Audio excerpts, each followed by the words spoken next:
Pickaxe.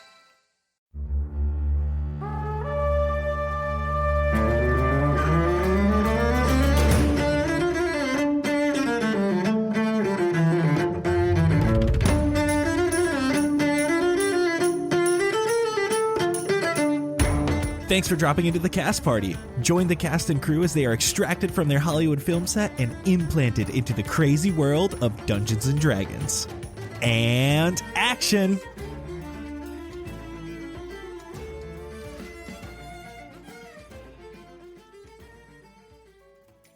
Are you struggling to keep your neck of the grove free of those pesky weeds? Are gross purple fungi restricting you with their vines? Then it sounds like you could use a Crozaway. A Crozaway's scientifically kinda proven, almost patented formula combines the benefit of dandelion root and rosemary, all perfectly blended into a fresh batch of goat's milk to rid your lawn of those rot-infested roots. Don't take our word for it. Take a look at what some of our dedicated, lifelong customers have to say. Yo, these vines were so big and nasty you would have thought I was playing Pokemon Go trying to catch Tanglers in my backyard. But damn, with a few blasts from my trusty bottle of the Crozaway, it was cleaned up nicer than my fit. Straight Gucci, you know? Alright, there. What's in your commercial? Now can you tell me how to fix this rash? My skin is on fire just being near this shit. Crozaway is truly a miracle product. Now, I've had first-hand experience against some seriously dangerous purple fungi, and boy, let me tell you, I wish I had a bottle of this stuff with me. Now, I can never leave my house without it. Crozaway. There. It's done. I did it. Now can you please tell me where Pebbles is? I swear to God, I will end you if you don't tell me. Tolona doesn't stand a chance when you've got a Crozaway. It's gonna be lights out, boy! Let me tell ya! This episode of Cast Party is sponsored by Podcorn. Now, usually we like to do some fun, goofy little skits for our ads, but we have been personally using Podcorn and wanted to take a second to talk about it. If you run a podcast, or if you're even thinking about starting a podcast, you need to sign up for Podcorn. So Podcorn is an online marketplace connecting podcasters to amazing podcast sponsorship opportunities, such as mid-roll ads like this one, interview segments, topical discussions, giveaways, and so much more. It has been incredibly easy for me to pop on the site, see what sponsors are available, what they're looking for, and submit my pitch to them for Cast Party. Podcorn makes it truly simple to find sponsors that fit you and your show. And the best part? There is no middleman.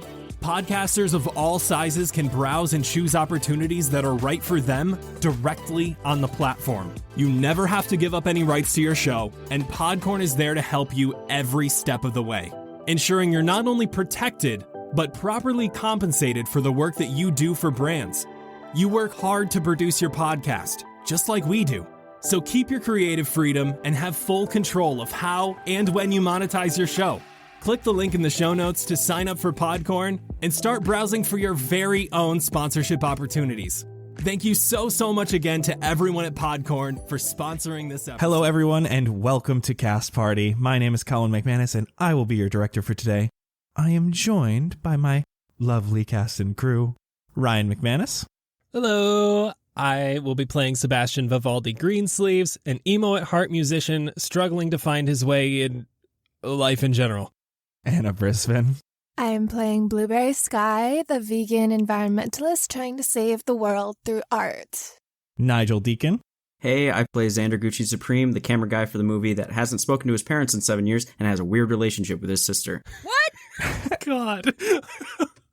And Vince Burrito. Hi, I play Jett the Boulder Chambers, the big guy with the little dog and the cool mom. All right, thank you, Anna, for being the only one to do the normal intro. I mentioned right before we started recording to our listeners, I knew they were going to do something like that. So let's just jump right in, do a recap of what happened last time and get this going. And I kind of don't want to get right into Xander's personal lives right now. All in due time, my friend. Next story arc? Yes, we'll see. Our Patreon is officially live and our promo is sadly no more. So if you've been enjoying our exclusive content like behind the scenes, where we chat about the previous episode, our story, and all the crazy derailed nonsense in between, or the after party and all of its D&D related shenanigans, be sure to hop on over to patreon.com/castparty and become an official part of our cast and crew. We're also going to be hooking you up with some juicy goodies for joining. You're going to get access to our community Discord, a free entry into our merch giveaway that we do at the end of every Cast Party episode, access to our VIP room where we host a live listening party with all of us on the release date of each new Cast Party episode. We're listening right now with our patrons as we speak. Where are you? And so many more awesome exclusive perks, discounts, and rewards. Our Patreon supports the show directly to allow us to continue bringing you consistent, high-quality Dungeons & Dragons content. And we truly, from the bottom of our hearts, appreciate every single one of you who have subscribed so far. We wouldn't be doing what we're doing without you, and we couldn't thank you enough. So, what are you waiting for? Hop on over to patreon.com/castparty and become an official part of the cast and crew. Now, I'll toss it over to Colin for a recap of what happened last time on Cast Party. After you all reconvened in a morpho with your respective trainers, Blueberry gave you all a little scare as she pounced onto Sebastian. None of you seem to be alarmed, however, well, aside from Sebastian, as this enormous direwolf went from ferociously growling to playful in a matter of seconds. Narina told you this is your friend, and you were all able to connect the dots, and you popped a squat as she began to tell you the lover's tale. You learned how Talona, the goddess of disease and poison, made a pact with Talos, the Storm Lord, to work together in order to separate Amorpha and Ecrosia. The rift between them was created after an immense earthquake and a storm that lasted weeks, sending Amorpha and the Grove off of the mainland, creating a new island at sea.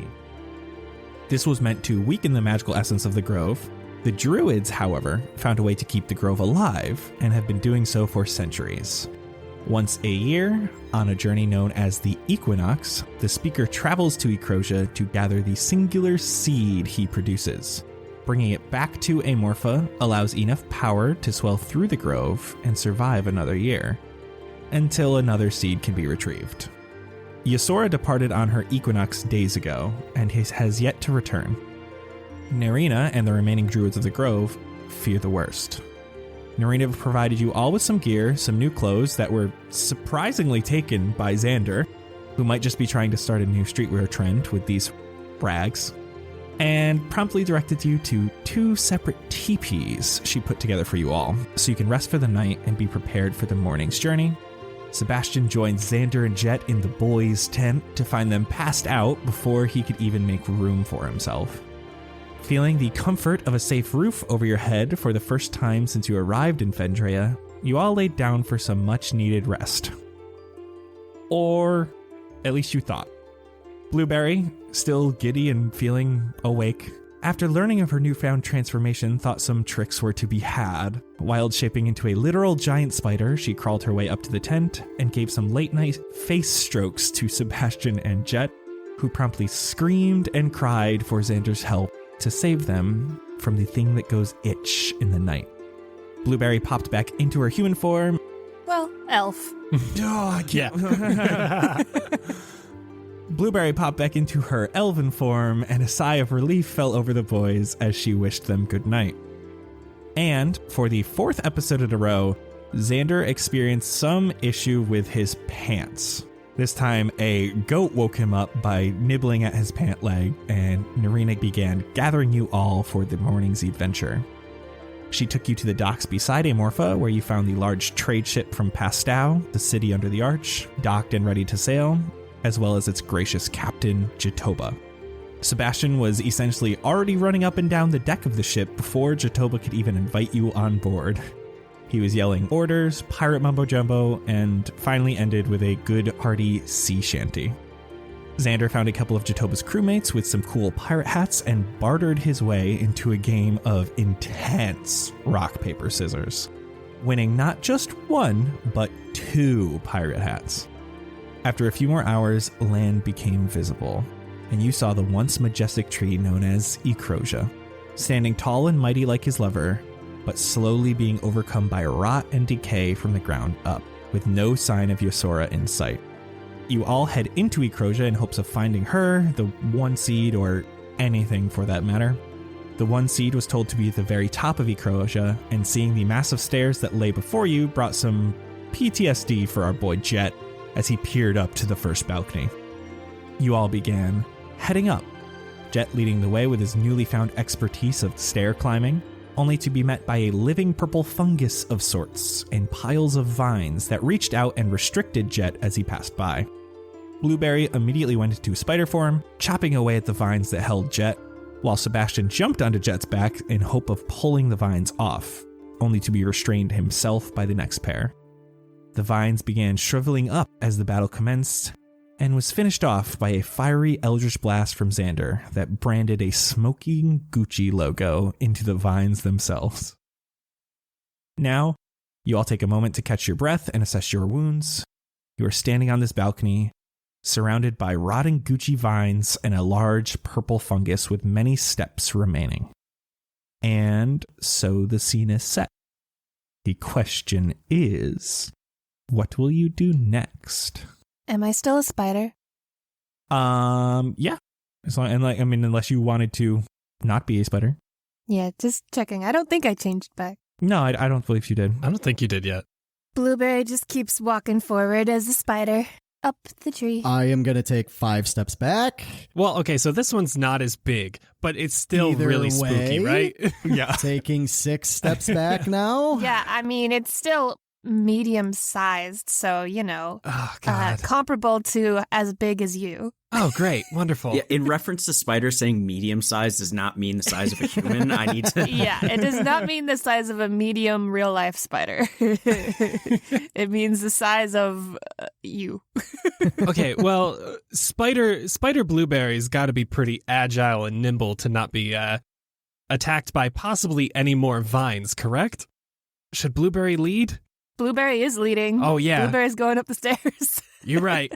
Blueberry, are you climbing up the wall so you don't have to do with the stairs? Yeah, I'm still on the wall, but I'm going along the stairs. Jett's going to follow behind, but from a safe distance away from her. Xander actually really loves insects and arachnids, so he's like following close behind. I'm in the back. I always forget to ask, what's Frederick doing? I guess he's just riding on the back of the spider. Damn, he's cool with spiders. Frederick seems like a badass, so. Does he have like a saddle he rides on or something? No? Like, how does he hold on? He's using some of her web as a reins. Yeah, there's some web. Oh, wait, that is really cute, actually. All right, you guys continue climbing for quite some time. One thing you do seem to notice is that the bark around you begins to look healthier. It's not completely void of this rot, but the diseased look to the bark doesn't look as bad, and it's not as plentiful the further you rise. And you come up to another balcony after about, again, 20 to 25 minutes of climbing.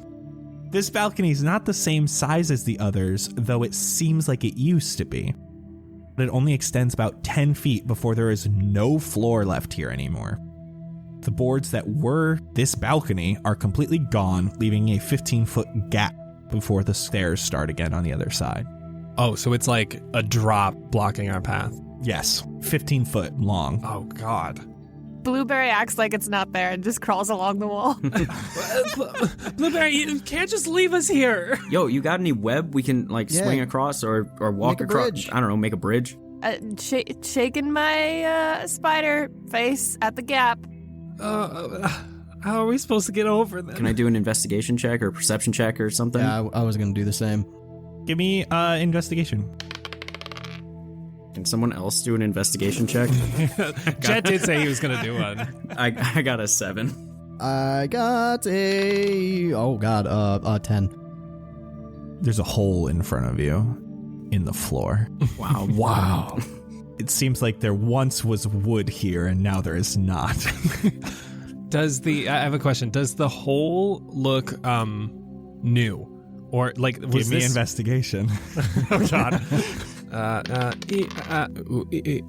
Bing, ding. Walla bing bing. Oh my god, it's a 3. Wow. What a good start. Blueberry Does wants the hole to look around real? on. Does it look real? Well, Blueberry's gonna look around on this side of the gap for like any sort of big plank of wood or something that she could like put over the gap. Anything on this side that looks like it could be useful. There's no like loose wood. Mm-hmm. I know we have rope that we got in our bags, but I don't know if that's gonna help us get across this. Is there a window right nearby us or anything like No, you've never seen a window. that? Like in general or? In life? In either of these trees, there have not been windows. Okay, so Sebastian overhearing Xander say, "What if it is real?" I'm gonna like get on my hands and knees and kind of crawl over and like try to pat the ground. You mean the hole? The gap. Yeah, like see if there's an actual hole there. Yeah, you do so, and you kind of do that thing where you're like expecting, like, because you're kind of assuming there's something here, and your hand just keeps going. Oh god, okay.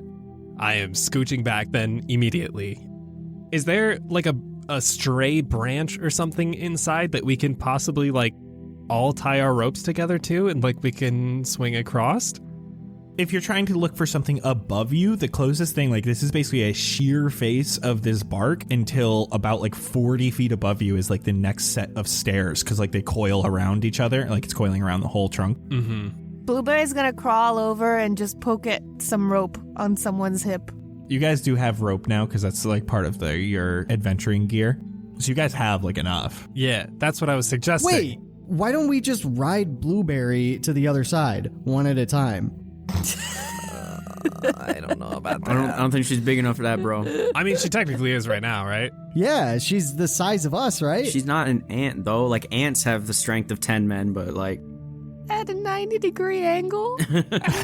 Yeah, are we going to be able to hold on? That leaves the other question of, is she strong enough to hold up 250-pound Jett? I'll have you know it's 249 now. Oh, I'm sorry. I haven't been able to eat that much, but anyways. Right, your caloric intake has been a little depleted since we got here. Oh, I never thought about caloric intake in the D&D world. Is she strong enough, Director?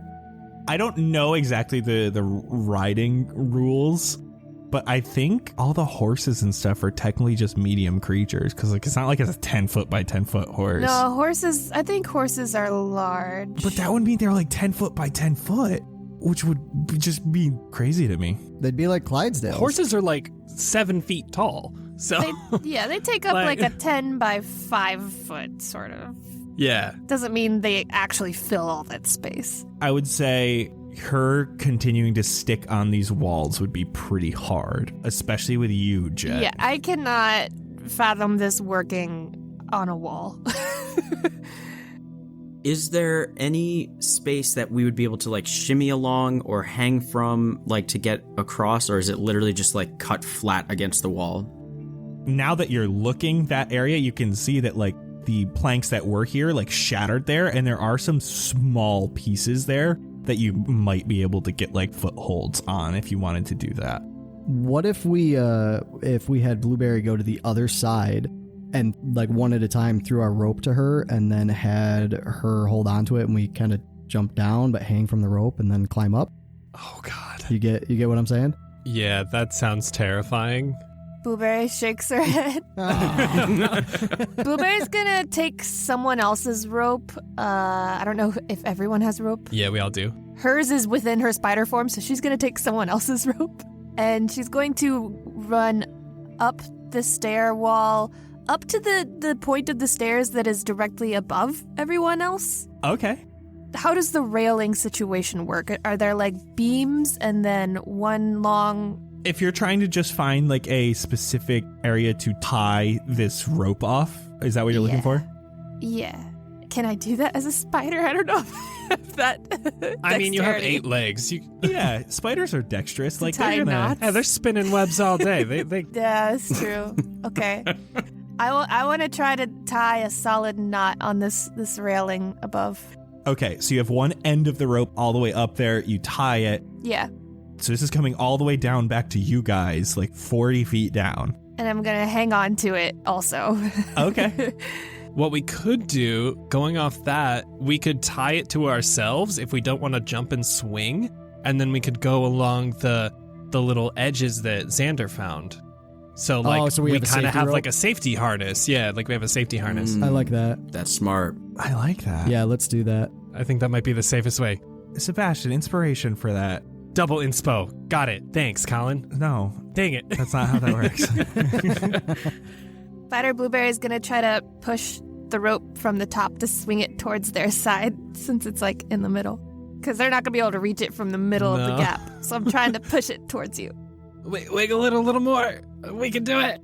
You're able to grab it. You know, it's a 15-foot gap, but because of how low it is, like once you push a little bit, like it swings quite a lot. Who wants to head on over first? I got it. YOLO, right? Xander, before you go, come here. I want to grab his hand and put it on my pendant on my chest. My mom gave this to me, and she told me it's always going to bring me good luck, so I want to extend that luck to you. And with doing that, I want to cast Bless. Hell yeah. Oh, good looks, Ma. I appreciate you. Mommy Jett, thanks for looking out. Bless works for 3 people, right? I think so. It can work up to 3 people. Does it work on self? Yeah. I guess by doing that, I'm touching it and he's touching it, and then I was going to have Sebastian do it before he goes as well. I'll go last. All right, so I tie the rope around my waist and start trying to climb those little dingle-doos sticking out of the wall. So Bless doesn't technically work for skill checks, but I like this move so much. It I'm gonna works make if he falls and has to make a saving throw. Oh, true. It works for saving throws, so that's why I want to give it to everybody. I was going to be nice and just make this a dex saving throw, but I guess if you guys want it to be a dex check normally. Maybe if someone pushes him without him noticing, then it'll be a saving. Xander, good luck, buddy, and I'm going to smack him on the back. Please do not. I just got a 20. I'd really like a nat 20. You got a nat 20? I got a nat 20 on that one. Oh, yeah, Xander, you didn't even need the rope. I feel like you go over, you look down, the rope wasn't actually tied to you properly, and it just like fell down, but you were just easily able to get across to the other side. All right, that shit was mad easy, guys. You got this. Oh, God. Okay. I'll go next. I don't want big burly Jett going before me and then possibly knocking out some footholds. So, nothing against you, Jett. 13. 13's enough. Yes. You're not doing it nearly as comfortably as Xander. You're probably a little scared, too. Yeah, I'm not the biggest fan of heights, so I'm probably shaking a little bit, a little wobbly. I'm probably asking Blueberry to hold it a little tighter than usual. Yeah, so it takes you a little bit longer. It takes you like twice as long as Xander to get across this gap. And Jett. I'm going to tie that rope like as tight as possible around me, just because there's 2 things that Jett doesn't like. That's spiders and heights. So Jett's having a bad day is what you're saying. Yeah, no, he's not having a very good day at all. His morning started out shitty. His afternoon's been kind of shitty. And now this. Oh. All right. So Dex. Ooh, that's a dirty 20. Hell yeah. Very slow. A lot of sweat rolling, just beating down my face and back. And it's probably dripping out of my feet a little bit too. Out of your feet? Yeah, it's like pooling in my feet and yeah. Oh. Yeah, you guys get to the other side. You can hear sloshing as Jett stands back. I'm sorry, that was gross. All right, Blueberry, what are you doing? They're all on the other side of the gap now. I'm untying the rope and pulling it back up to me. I'm chilling up here. Oh, yeah, that makes sense. You can just wait for them to get all the way around. The rest of you are continuing on, and yeah, more stairs. Great. Long and tiring journey. You're definitely like over halfway up Ecrosia at this point. Ahead of you, as you finally get to the point where you find Blueberry again, above the staircase is a bottle attached to a rope, like a pretty decent sized bottle, like a jug of some sort. It is attached to a rope above you. Oh? Hey, yo, Spider-Ma, could you grab that? Actually, Blueberry, druid question. Yeah. I know, so you retain your wisdom, charisma, and intelligence? Yeah, if my perception gets better in this form, then I get to keep that. But if it's better in my original form, I think I get to keep that. Okay, so you still have your high passive perception of 15.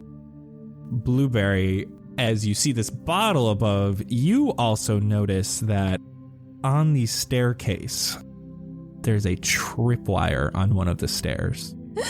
I point at it with my spidery leg. I feel like with all of us, well, at least Jett and I's fear of spiders, definitely going to catch our attention. So do we see her pointing that out?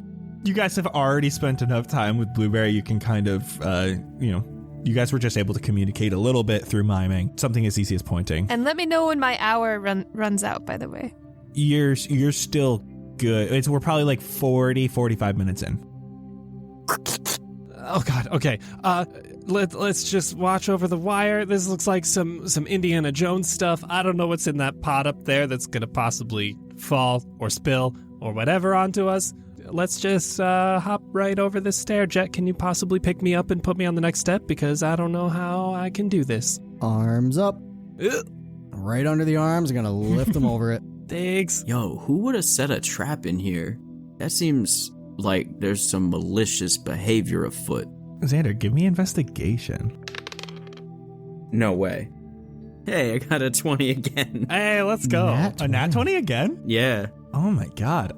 So with investigation 22, I guess, but... Xander, you're kind of like looking at it like, yo, this is kind of weird.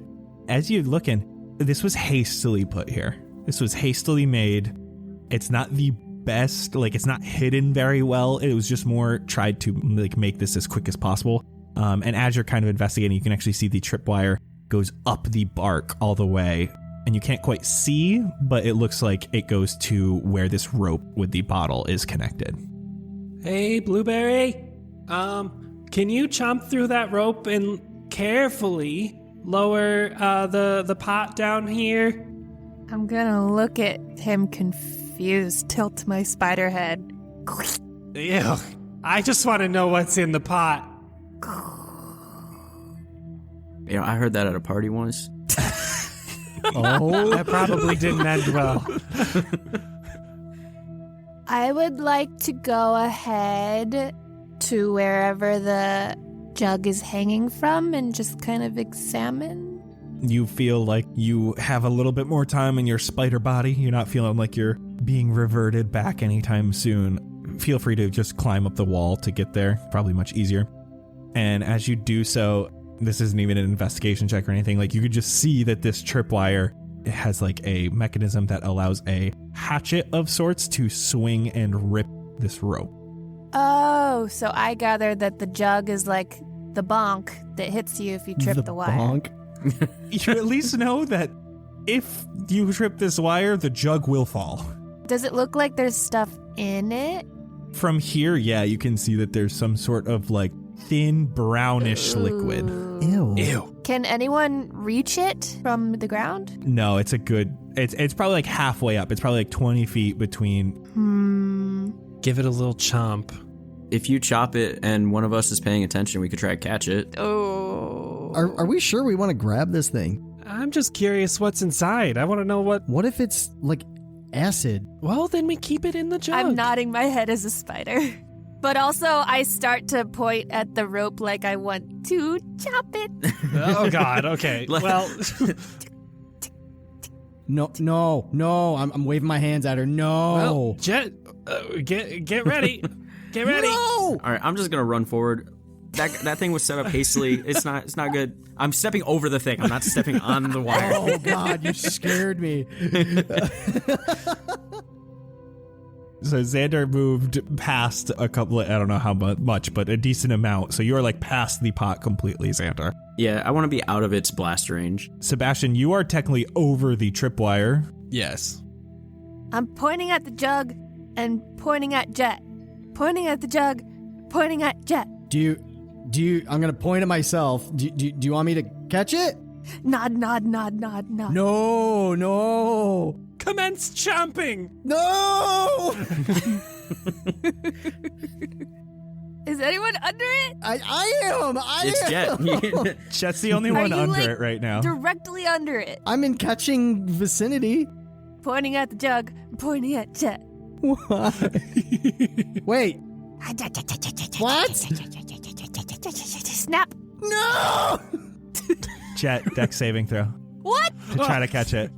Oh, yeah. Okay. Oh, I don't have inspiration anymore. No. Wait, you still have blessed though, whatever that does. You do have blessed though. You blessed yourself. Was that within a minute? Wait, That would have been a minute, right?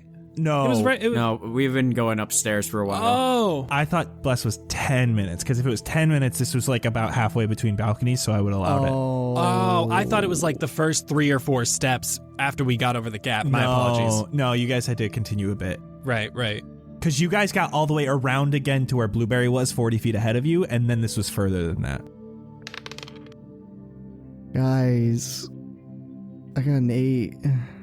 Oh, no, I'm sorry. I got a 7. Oh. You go to grab this big jug, and as you do, it is extremely greasy, and you weren't expecting it. And it slides right through your hands and shatters on the stairs below you. Oh God. I need you to make another dexterity saving throw. Oh, no. Okay, big money. No whammies. 9.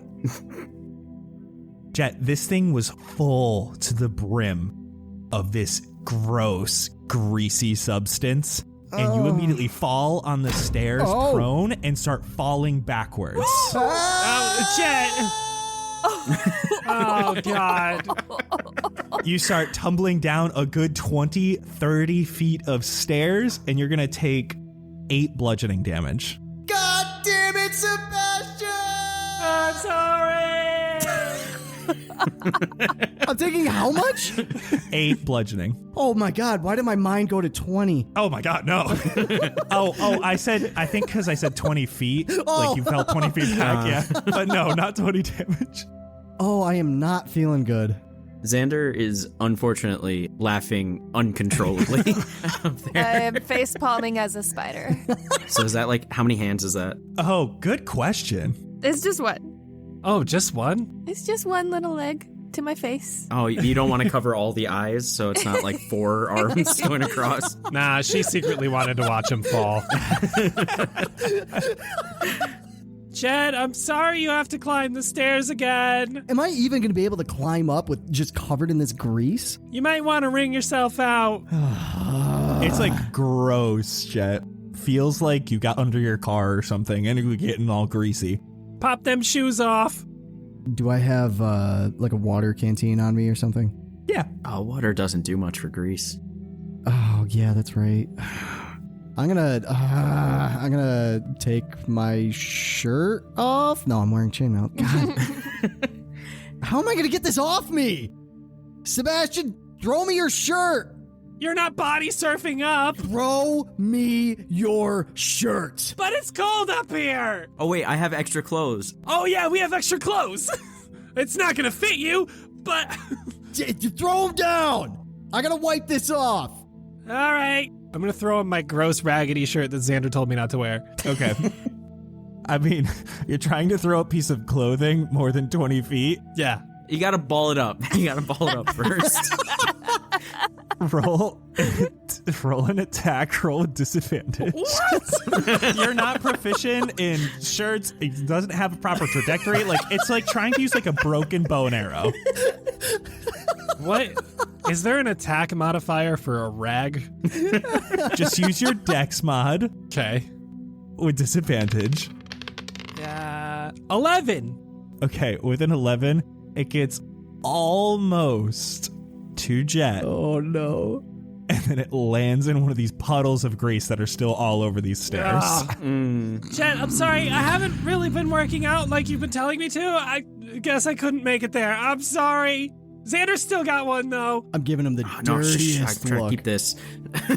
I'm trying to keep this. I got a plan for it.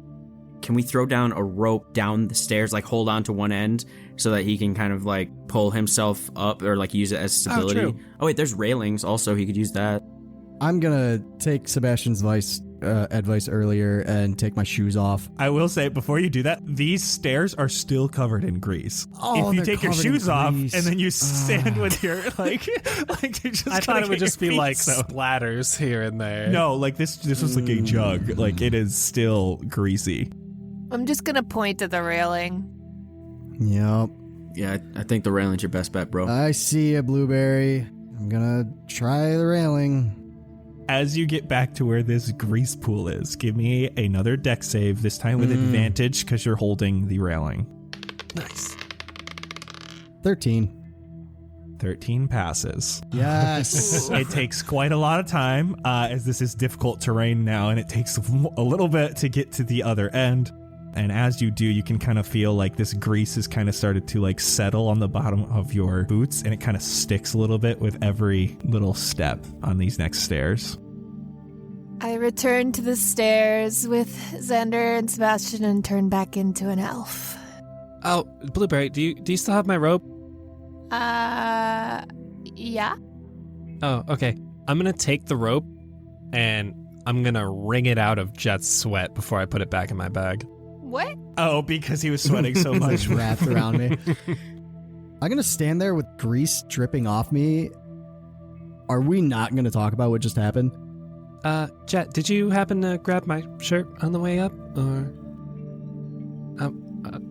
Okay, I'm gonna walk up the stairs now. You better get going. I'm gonna go too. I'm not trying to get any grease on my shirt. Mm-hmm. Start walking, boys. Someone should probably be on the lookout for any more of those things, because clearly someone doesn't want us here, and I don't know if that someone is Yesora and she's trying to protect this tree, or... Can I look up and see if there's anybody watching us? Give me perception. Ooh, that's a 3. You start looking up, and a big glob of grease that was on your forehead goes right into your open eye. Oh, God! Burns a little. So that trap looked like it was set up pretty hastily. So the folks that did that might still be here. So everyone stay like on the lookout. Jett can't see shit, so I'll walk up front. I don't think I'm going to be looking anymore. That's okay. You worry about getting up the stairs. We got your back. Just, I don't want to hear it from you right now. Damn, Jett gets really upset with all of us in different episodes. All right, who's going first? I'll walk forward, keeping an eye out. Okay, Blueberry, guess continue on another 10 minutes or so, and you come up to this last balcony that you can see. And it is completely empty, and the stairs again resume on the other side. But with your very high awareness, you're looking around, you can see that this doesn't have another gap. It's just a straight 15 by 25 foot balcony, and about 10 feet in, there is a small tripwire, much like the one from before, that is placed on this balcony. Can I see what it's attached to? Give me investigation. Oh, no. Oh, 18.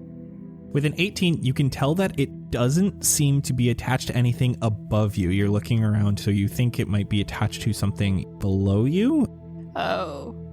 As far as you know, it is nothing above you, but it's a tripwire. Like it was placed there purposefully. Guys, I think this tripwire, opens up the floor, so don't step into it. Thanks. Bye. And I step over it. As you do, the floor here on the other side of this tripwire feels like relatively unstable, though it does seem to hold, but it feels like not everything's in the place it should be. One at a time. Okay, I'm tiptoeing over. I'm gonna hold my hand out and help Jett over, just in case he slips or is too heavy. I'll take his hand. I got you, buddy, don't worry. It's a little bit greasy. Ew. It's okay. I got you. As I'm walking by him with my other hand, I'm gonna just scoop some of the grease on me and just kind of pat him on the shoulder with that hand. Just, God. thanks, buddy. You're welcome. The poor leather jacket. I know. I'm trying to like squeegee some off real quick. Hey, at least it's leather and it's gonna slide off a little better than. Yeah, I feel like it'll come off kind of easy. Your way gets no less tiresome as you continue. But this is the last leg of the journey. About 5 or so minutes later, you can see that the top of the tree is not much further. Now you guys are looking up and you can see that there's a set of branches that are reaching out into Ecrosia, large branches. And they seem to wrap around each other in the center, directly above the center of this entire hollow trunk. And they form a platform. Kind of like the top of a lighthouse sort of thing. Sounds like a lighthouse. I do not understand the anatomy of trees. We're getting close to the top, guys. Keeping going, keeping an eye out. Yeah, we need to be real careful. Everyone get ready. Like, put your knives in your hands and your peppermint step in your mouth. Like, let's get up there. I already drank mine. You know, I forgot we had those. I'm feeling a little down right now. I might just take some pep right now. You gotta do what you gotta do, man. They worked for me. I felt great. No, okay, come here. Where's your bruise? I got boo-boos all over right now. Did you see how far I just fell? Okay, let me see. I just want to like produce some nice little flowers that create the nice little solvent that just rub across the wounds and cast cure wounds. Thank you. Oh, but it's only 5 HP, but it's something. Wow, that feels pretty good. What is that? Yarrow, goldenrod, calendula. But it's like a mix of things, so it's a complicated answer. What does the entrance to this platform at the top look like? So as you get up to the top of these stairs, firstly, you see the area along the outside. So this is not the platform. In these areas are multiple masked bodies. Oh. They are all wearing black suede with purple accents, and they all have metal spikes coming out of their collars. The masks they wear are plain and cover the whole face. These large eye slits sit below high eyebrows. The masks seem to be forever laughing, even in death. They're similar to the comedy tragedy mask, but with sharp, exposed teeth inlaid in front of the mouth. There's also a single teardrop painted under each eye, as well as one on the forehead. One of these bodies is wearing robes of the same black suede, and this body has curved horns on top of the mask. All of them have large open wounds that led to their death, and behind them is an immense area of black rot. On the platform that sits above the open trunk is a large bulbous seed being held in place by 2 branches that wrap around its edges. The seed is the size of like an oblong beach ball, and it seemingly floats in the space above its wooden pedestal. There is an elven woman here. She has extremely pale skin along with bright white hair. She wears green robes that flow down her back and onto the floor, and is currently standing with a hand on each of the branches that hold up the seed, gripping each tightly. Her eyes are closed, and she seems to be mumbling under her breath. And as you look, her hands seem to glow a small amount, pulsating like a heartbeat. The rot has gotten this far. The branch on the right side of the seed has rot just a foot away from it. It stops dead in its tracks at her glowing hands. I'd like to take a beautiful picture. Okay. Ooh. I mean, not a bad time, I guess. Yeah. Yeah, give me performance. I got a 6. It's pretty dark in here. You're having trouble framing what you're trying to see. It's just not the right lighting. So it didn't come out great. You're seeing exactly what you think you do. As you look at the picture, there's a wall on the backside. In the indentations in the bark, you see what looks like Nomura. Shit. Alright. What happened up here? Here to finish the job, are you? No, well, wait. Yesora, Yes. we're here to make sure you're okay. We've been sent to find you. By your elf buddies. We're here to help. We need to stop the rot from spreading. How do we do that? How can we help? These men here, one of them was a witch, spreading the disease through a stake they thrust into Ecrosia. Does it seem like she's telling the truth? Give me insight. 14? Her voice is vibrating a lot because she is exhausted, and she has not stopped from closing her eyes. But you do believe that she's telling the truth. She says, "The horned one was a witch. How can we help? Ecrosia still weeps. The sickness is still spreading. There must be another source. Another witch? It must be. Where? Yeah, where? Where can we find him? Or her? Wherever the rot is worst." Hey, yo, Blueberry, can't you, talk to trees or some shit when you touch them? Yeah, but this one's so big. I don't know. No, I can talk to animals. I can't really talk to plants. I can, feel connected to them, but not, literally talking. I mean, the only other time we saw crazy rot like this is down at the bottom. I stopped the rot spreading up here. The witch is dead. There must be another source. At the bottom? Damn, do we have to walk down all those stairs? Did you kill all these men? Yes. Wow. Who are they? Followers of plague. As she says that, I want to go to the one closest to me and try to pull the mask off it. You're able to do so. There are 3 up here. They're all wearing black suede. One of them is wearing black suede robes, and that is the one with the horns. I want to take the masks off all of them. As you do so, you're seeing that all of these teardrops that are painted underneath the eyes, as well as one on the forehead, they're in different colors, and you take the mask off of all of them. There seem to be 3 human men here, all completely shaved bald. I want to put all 3 masks in my bag. Okay, you have those.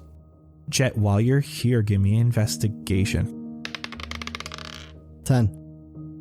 You are kind of just looking around to see what they had. There's a few gold here. Total of 4 gold across all of them. Oh, heck yeah. Are you hurt, Yesora? Not hurt. Are you? Are you guys hurt? Some are a little bit, but... We had some bumps, but I think we're all right. We're not here to worry about us. We came for you. You promised to help Ecrosia. Yes! Let me help you help him. Okay. As she says this, behind her, from the ground, begins the form of a spectral unicorn on its hind legs coming out from the ground. And you can see her hands are glowing a little more in this moment. Like the graveyard. This is a unicorn aura. Any of you starting your turn here will gain a d6 on all of your turns, and since it lasts a minute, you will easily be back up to full HP if you stand within this area for a minute. Whoa. I pushed Jett. Guys, was there rot at the bottom of the tree? Yeah. Yeah, there was a lot. There was a lot of rot. It was an array of decay. Did we see any... What did you say? That he stabbed it? It was a stake. Did anybody see a stake in it? I don't remember seeing any sort of knife or stake or anything down there. There wasn't any concentrated area, was there? As you guys were at the bottom, I will say you did notice that there were large root systems. Like tunnels? Oh, yeah. Essentially tunnels, much like a Morpha had. Okay, so there was rot down below, and maybe there's something going on in the roots. Then go there. Is there anything we could do for you in the meantime? Hurry. Is there a quicker way down? Let's add some grease. Slip and slide. I'm gonna jump on my stomach and just slide all the way down. No. She says, wait, my bag. Your bag. Yeah? I'm gonna grab her bag. There are berries. Okay. We haven't had a lot of good times with berries. Take 2 each. Okay. Eating this will slow your descent, and you can jump. Oh. Whoa. Oh. It's like Willy Wonka up in here. Yes. You will need 2. The fall is too long. It does not last with 1 berry. Is there enough for all of us? There is. Okay. Do we eat them both at once, or do we eat one and then halfway down? You will start to fall quickly, and you'll have to eat the next one. Oh, Okay. God. Okay. I'm gonna hand 2 to everybody. But what if we just jump down and then halfway through we just eat one and then we save the other one for later? That would be fun. I like that plan. Okay. Xander, you do you, boo-boo. I'm gonna listen to the nice lady. Xander, I've always wanted to go skydiving anyway. This could be like our bucket list. This is it, bro. This is it. Let's go. Let's go. Let's go. You better hope you're falling straight. Can we hold hands? Oh. I'm handing 2 berries to everybody, and I'm gonna put the bag aside, and I'm gonna jump first after eating 1 berry. Jett, you jump. You're still going relatively quickly. Like, this doesn't feel like a leisurely stroll. Like, you're still going fast. There's wind whipping. The trunk didn't have any debris or anything in the center, so you're not worried about hitting anything at all. And you're going down. You can see the area where there was grease on the stairs, and then the area where the balcony was broken down. And finally, you start to see the area where you fought off the violet fungus and the vines. But right as that area comes into view, you start falling very quickly. I am going to take another berry. You had it in your hand, you pop it, it slows your descent a little bit, and you're still going relatively quickly. To help slow me down, can I hold my shield up above me? So it's kind of like a parachute almost. Mary Poppins this shit. Yeah, Mary Poppins the hell out of this. Love it. You can have inspo for that as well, because I love that. Your fall slows again to a bearable speed before you hit the ground. Yeah, you fell slower than normal, but your knees still buckle. This is feather fall. You're still falling 10 feet a second. You were going fast. You feel a little bit of grease rain a few seconds later, but you have your shield above you, so it actually gets almost all on your shield. Hey, Jett! How was it? My knees hurt a little. I got rained on a little, but I'm okay. Okay, we'll be down soon. I'm gonna slap Sebastian on the arm, not in the face, and be like, "Don't forget to roll when you hit the ground. You don't want to. Oh, yeah. You don't want to do that superhero pose. Like that shit's how you bust up your knees. Yeah, like those parkour dudes in those videos I watch. Yeah, exactly. Okay. Not knowing this, Jett is going to position himself to help catch Sebastian. Oh no. Wait. Let's do a cannonball. Hype. Yeah, you guys should go first. Your plan is to jump halfway or 3/4 of the way down, pop 1 berry. Yes. Yeah. I want to pop it when I get to the second balcony. Okay. I was thinking the balcony with where the fungus was. Oh, that's the first one. You're cutting it close. Well, that's when Jett did it. Oh, God. Okay. Xander, I need. Oh, God. Okay. You're both doing cannonballs. Yeah. Jett's really going to brace himself now, seeing that 2 of them are jumping at once. It starts getting real loud because you guys are, I don't know what terminal velocity for a human is, but I know it's a lot faster than 10 feet a second. That is terrifying. It starts to be like hard to see. Your eyes start to water. You aren't wearing goggles or anything like a normal skydiver does. It actually almost gets hard to feel exactly where you are. So it's hard to tell where these balconies are. Oh, no. But Sebastian... Yes. I was going to take mine earlier than Xander. You were going to take yours earlier, and you are able to kind of see, you see something that might look like a balcony, and you pop that in. But we're holding hands though. So do I get yanked by him? Does that slow me down or speed him up? Okay, so here's a very good question. You guys were holding both hands? No, just one. Just one hand. Okay. Xander, where were you holding your berry? My other hand? Okay. I feel like you guys were holding relatively strong. And yeah, you would actually get slowed by this, but also you would start to pull Sebastian down with you. Oh, God. Xander, eat your berry! Xander! Oh, shit! Your guys are still going quickly. It feels much better now, though. You're doing the same 10 feet a second, fall all the way to the ground. As we are having our leisure stroll down to the bottom, Sebastian is making a mental note on how he can change up the words to Free Fallin' by Tom Petty. Oh my god. Hell yeah. So, Jett, you see these two. They are coming at you relatively quickly, hand in hand. Yeah, not expecting it. How far away are they? Like, how much reaction time do I have now? 5. I'm going to put my 4, shield above me again to try to 3, brace so that they have something 2, to land on to kind 1. of cushion it a little bit. Jett! Don't catch me! Don't catch me! Yeah, Sebastian, you fall on your ass a little bit. Why did you just move?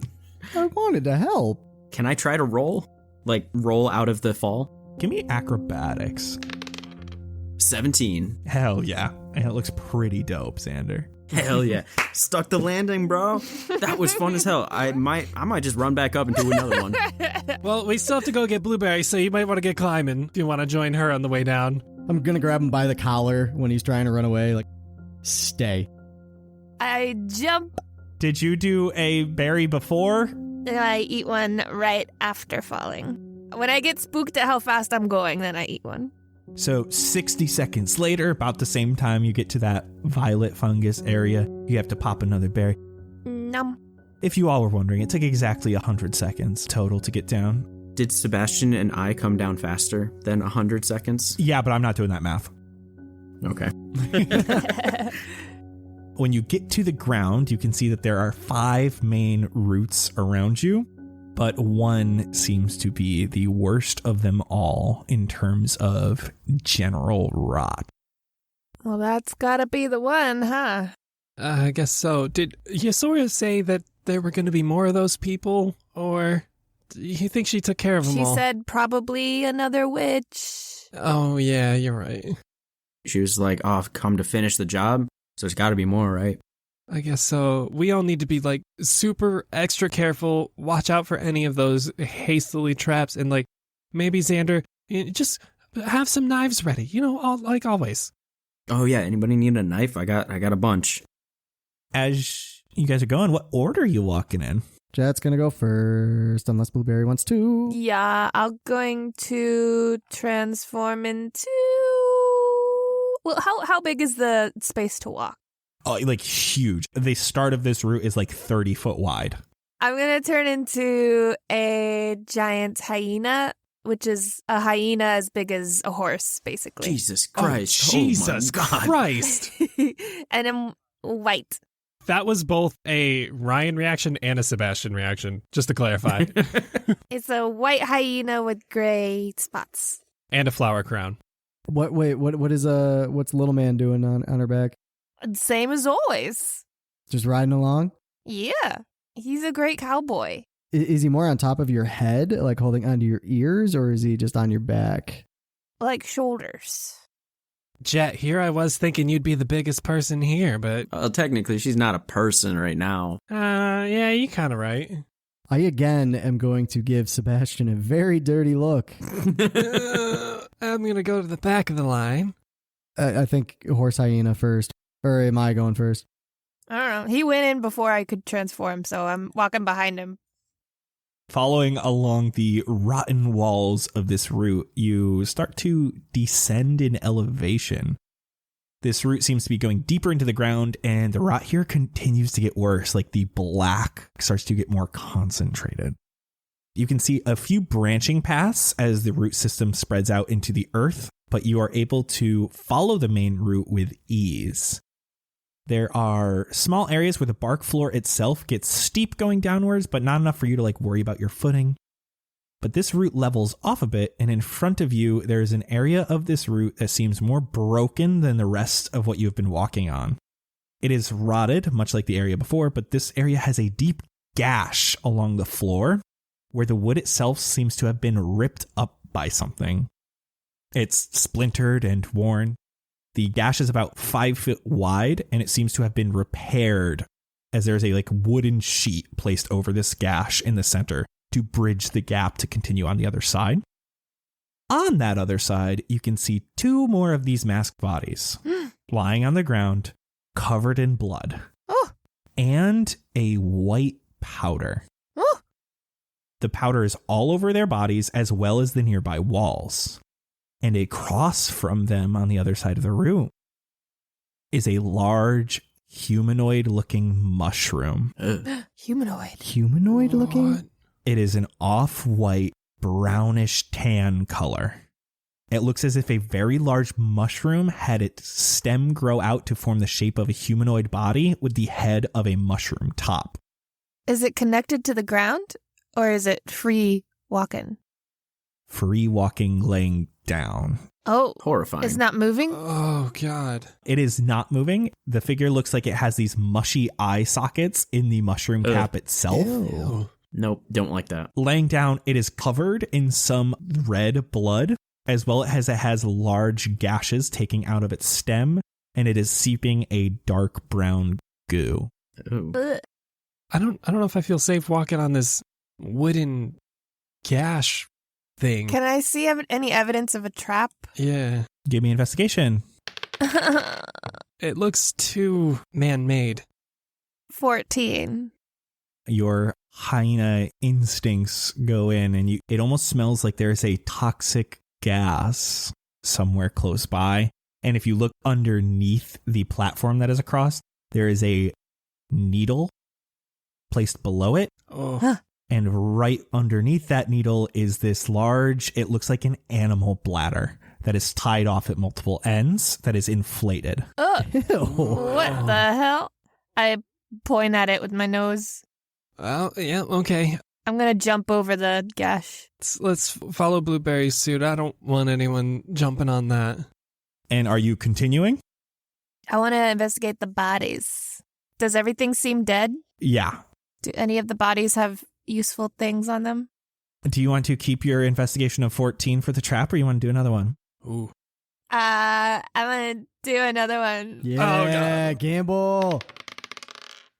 No, 8. Oh. With an 8, I will say you can find another 4 gold across these bodies. They have like some daggers on them. I'll take those. Frederick takes 1 gold and then gives 1 gold to everyone else. Oh, thank you. Thank you. Oh. Jett, you want to grab those masks too? Yeah, I just want to pull a mask off and see. More bald humanoids. Do they all have different colored teardrops as well? Yes. Do you guys think that this mushroom is helping Acrosia? Or do you think it was working with these plague people? Well, they got the white powder on them, and that thing's kind of white. So it feels like it was helping Acrosia, right? What if this is like a self-defense mechanism for Acrosia? Kind of like white blood cells. Yeah. Oh, duh, that makes so much sense. I'm going to continue through. Are you guys following, or are you guys... Yeah. Passing by the dead fungus and bodies and continuing down the route, you start to hear things moving ahead of you. There is shouting coming from a few different voices, as well as loud sounds of tree branches breaking. I start to walk very carefully, quietly. Ahead of you, the route seems to curve to the right, and it seems like the sound is coming past there. Stealthing forward. Yeah, we need to be real quiet. Just everyone get at the ready just in case. I don't really want to fight anyone if we don't have to, but if it's the only way to save Acrosia and get Yesora out of here, I mean, we gotta do what we gotta do, right?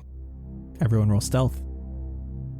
9. 16. 17. 10. Blueberry, you're ahead, trying to be a little quiet.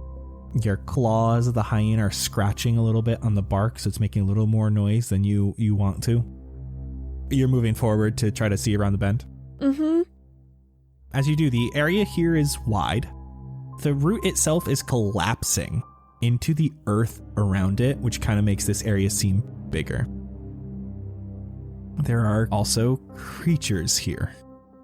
There's a large spiny mass of thorns along the remaining wall of the root here on your left. It is surrounded by 2 of these masked intruders, much like that you have seen before. and they are slashing at the thorny appendages of this ball. Further down on the right, you can see a huge break in the wall of the root. And another root of Ecrosia is pushing its way in through the hole and attacking more of these masked humanoids, as if the root had a mind of its own.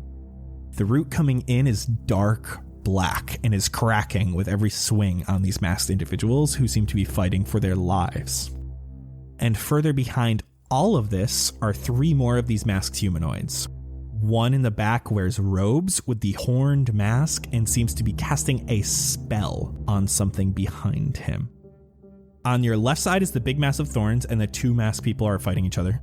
Further down the tunnel on the right is the root that's coming in from the outside, battling 3 more of these masked people. And finally, in the back, there is the 3 people, what you know now is the witch, with 2 people guarding him.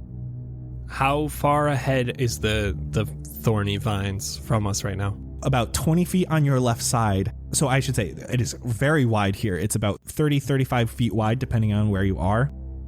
About 20 more feet behind him on the right side is the root coming in. Way back down in about 60 feet away from you are the other guys. I'm running in to attack the closest masked person. I'm attempting to catch the person closest to me off guard and bite them.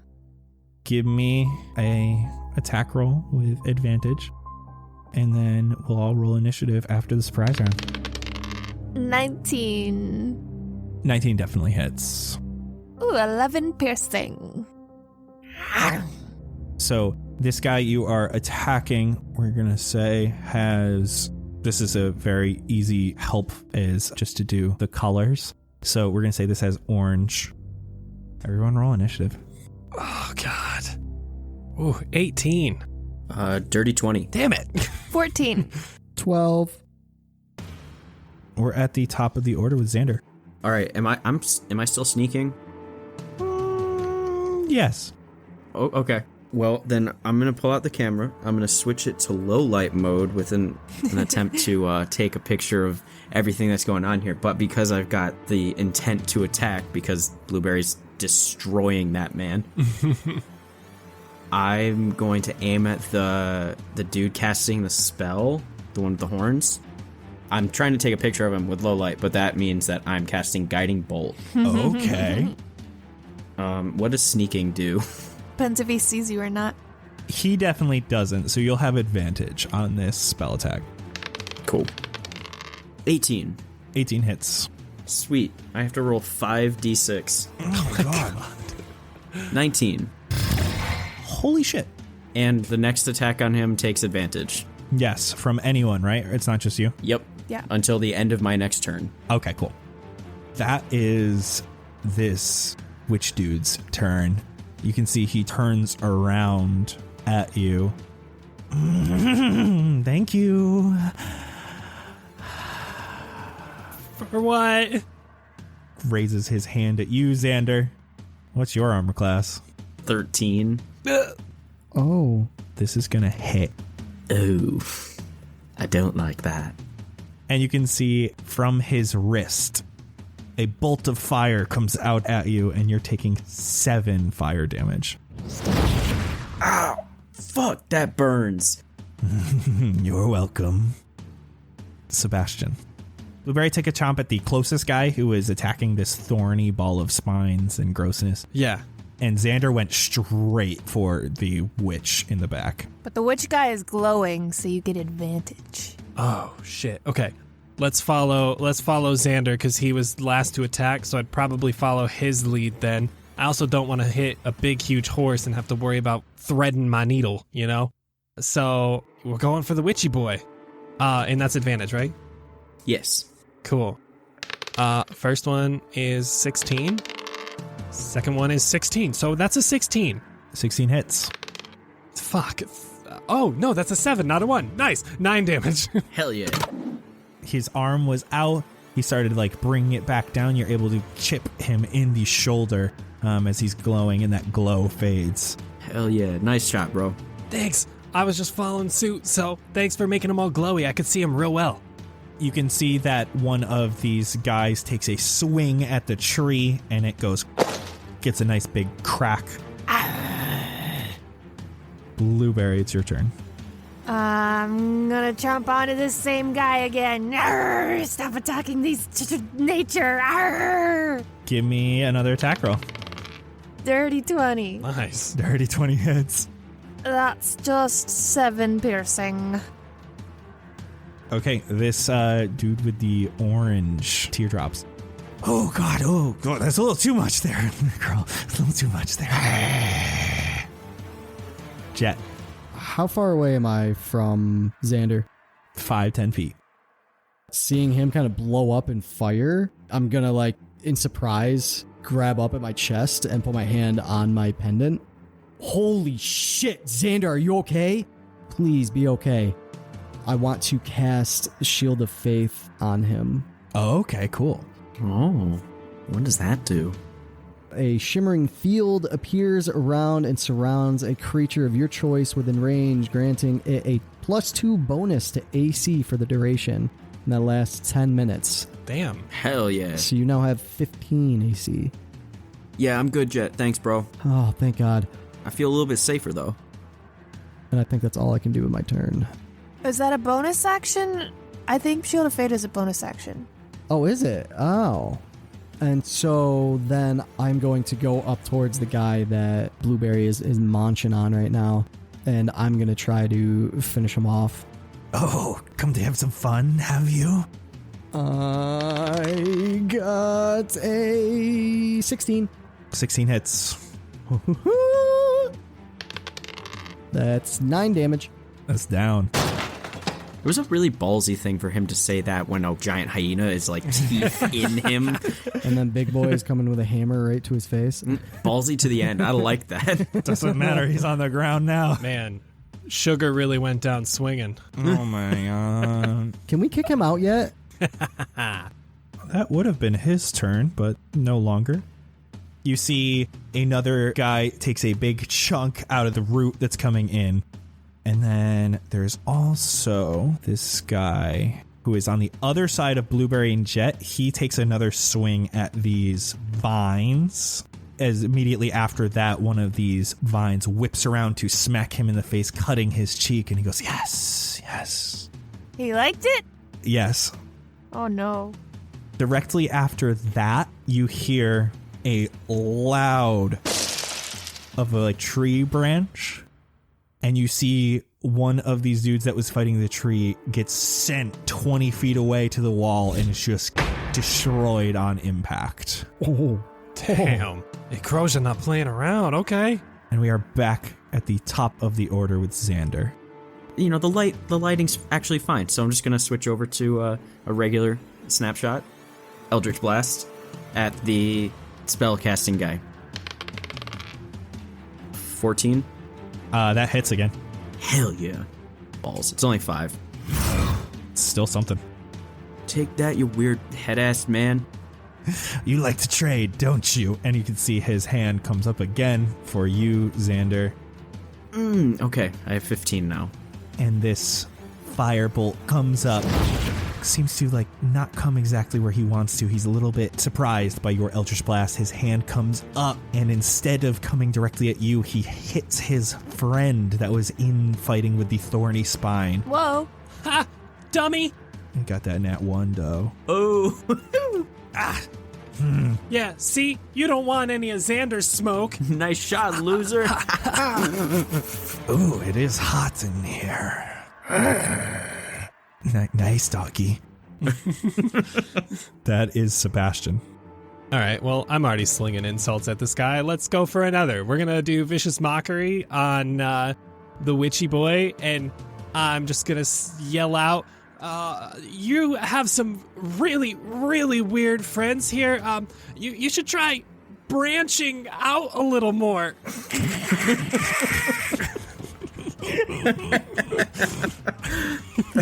That's a save of some sort, right? Wisdom save 13 DC. I got a nat 1. Oh. Yes! That's 2 nat 1s in a row for this dude. All right, so that is max 4 damage. and he also has disadvantage on the next attack roll. You can see another one of these dudes smacks at the root that's coming in. The dudes who are way back in the back, like with the witch dude, they were kind of waiting for you guys, and now seeing that you are not coming towards them, they start running towards you. They're using full dash actions, and they are going to get in front of Blueberry and Jett. They cannot do anything because they use their action to dash, but they are now right up there with you guys. And Blueberry, it's your turn. I will say there is a new follower right in his place, but this one is looking directly at you, not this thorny mass that's next to you. Well, I think that he is the same guy, and I'm going to try to bite him non-lethally. Fit of rage. 24. Ooh. 24 hits. Oh, baby. 12 piercing. Oh shit, Anna killing it today. All right, you get a nice chunk out. Ah, man, that's a little much too. Yeah, I can see what Joe was saying about you. Yeah. Joe. Jett, you're up. Next to you is Blueberry. In front of you are these two followers that ran up to you. Green tears and yellow tears. Blueberry just hit green tear, dude. Teaming up with Blueberry, I'm going to go after the person that she was attacking. Yeah, go ahead. That's a dirty 20. Dirty 20 hits. Sick. You guys are rolling way better this time than you did last session. Oh, yeah. I know, seriously. And that is 10 damage. Jett, you just knock this dude right to the ground again. This combo just seems to be working for you guys. I'm putting my hand up to give Blueberry a high five. Give me some paw. I put my snoot in it instead. Little wet, but that'll do. And kind of like wipe it off on my chest. So there's two dudes over by the root coming in now. He's taken another swing. And then this other one that is still in combat with this thorny spine of grossness is taking a swing at it. And you can see that this thing falls. The plant? This massive ball of thorns seems to recoil from this last dagger slice and falls to the ground. Oh no. And finally, you can hear another big, and one of these other guys by the tree yelps loud. Does not fall, but gives that nice yelp. And Xander, we are again back to you. All right. There's another Eldritch Blast. Oh, God. Jesus Christ. Yo, Ryan, you everywhere. better keep that in. I just like yeeted the dice across my whole desk. Oh, we heard. That's a 12 going towards the witch. 12 actually hits. Ooh. What? This man's a baby. This man's a baby. What is that number? Oh, that is a 12. Oh, God. Oh, my God. Forgive me. No.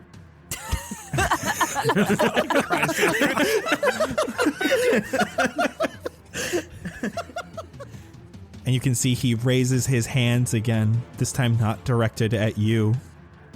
He puts his hand into his sleeve and he grabs a small object and he throws it into his mouth Oh my god. and he falls to the ground. That dude straight poisoned himself. He did! Yo, that's some World War II spy level shit. Sebastian, your turn. Oh my god. Okay, and what happened to everybody else? Are they still chilling? Oh, they're still swinging at the root that's coming in. Okay, and Blueberry and Jett are still whacking at two other dudes. Two dudes? One dude left? One dude, but also the one dude who was right near them just killed the thorny mass. Okay, I am just gonna do a quick crossbow shot at the one that Blueberry just last chomped on. Well, that one's dead, but there is one in front of Blueberry and Jett. That one. Sorry. Okay. That's a 6. 6 does not hit. This one goes wide. You can hear it bounce off of the bark in the background. Okay, well, I'm going to realize I'm not really shooting too well in this route, and I'm going to put the crossbow away, stick to what I know, and I'm going to grab my guitar, and I would like to inspire Blueberry with a song. Oh, God. If that's okay. It is always okay. All right. We strumming. This is the story of a girl who grew some flowers and saved the whole world. Oh, well, she looks so great with vines and shapes. I absolutely trust her with my life. Nice. I like Aw. that. I like that. That was really cute. Co-written by Nigel. Aw. What up? That's my turn. Actually, I'll creep up like 10 feet. I feel like I'm getting really far away still. I mean, you're like 20 feet back, so if you do 10 feet, you're like 10 feet closer. Sure. That's how that works, yes. Now you're leaving Xander in the dust because Xander's like 10 feet back with you. That's all right. All of my attacks are 120 feet. Why would I move? Exactly. You don't need to. I just feel left out, really. So there is purple, yellow, blue, black, and the root. That is purple's turn. So the purple gets another swing off on the root, and it gets a nice crack. And then it is yellow's turn. Yellow is right in front of you, Jett. And he just saw you strike down his friend next to him. Jett, what's your armor class? Isn't it some bullshit? 18. You can see this guy just has a small dagger. He's going for any little kink in the armor he can get to. That is actually an 18. No. Oh, no. Damn. So you're going to take 3 piercing damage. And I need a con saving throw. Uh-oh. Poison daggers. That is a dirty 20. Dirty 20 passes. And he's going to take another slash at you. No. That's a nat 20. No. Oh, God. Ooh. So you're going to take 9 piercing damage. I just rolled max on that crit. Oh. And I need another con save. I'm really not feeling good. That's 13. 13 passes. All right. Blueberry. I would like to do everything in my power this turn to get their attention on me. Like, get them to attack me. Like, I wanna jump on them and be like, like snap in their face and be like, in the way. Okay. So there is the one directly diagonally from you, like in front of Jett. There is a one about 15 feet towards in front of you that just killed this spiny mass of thorns, and he is now looking directly at you. You can see that he's probably going to come after you soon. And then there are the 2 other ones by the root, which I'm assuming is the ones you're talking about. Okay, then I want to bother the one that just attacked Jett. So hopefully they both target me. Oh, okay. So if I could get an attack out of this, also cool. But more than anything, I just want to like convince them to like deal with me. Okay, this is what we're going to do, because I like this, and I like the idea. I want to have you do an attack roll. If your attack hits, I'm going to have you do intimidation, but only if the attack hits. Okay. Yeah, 24. Yeah, that hits. That would suck if that didn't. Yeah, seriously. Intimidation is a 10. How much damage did you get for that attack? 10 piercing. Oh, get this fucking dog away from me. Oh my god. I guess you'll see what happens on the next turn. Uh-huh. Jett, that's you. I'm going to reach my pocket for my pep in your step. Okay. Sebastian, how bad were these things? They're not bad. They kind of taste, a little medicine-y, but they got some flavor. I'm going to pop it and take it. You're getting 2d4 plus 2 HP back. 5 plus what? 2. 7. Nice. I'm feeling a little bit better, but I feel like I got the flu. You hear another crack on this route that's coming into where you guys are. And then, Blueberry, the one that has been staring you down for the past little bit, is going to run at you. This one has black teardrops. He's going to attack you. What is your armor class as a hyena? A grand total of 12. Oh, no. Okay. I am not afraid. That's a 19. Oh. 19 hits. That's 3 piercing damage. Bring it on. And I also need a con saving throw. Natural 1. Okay. I was going to remind you about the inspiration, but that's not going to help. I should have done that with intimidation. Damn. So this is 3 more poison damage. Okay.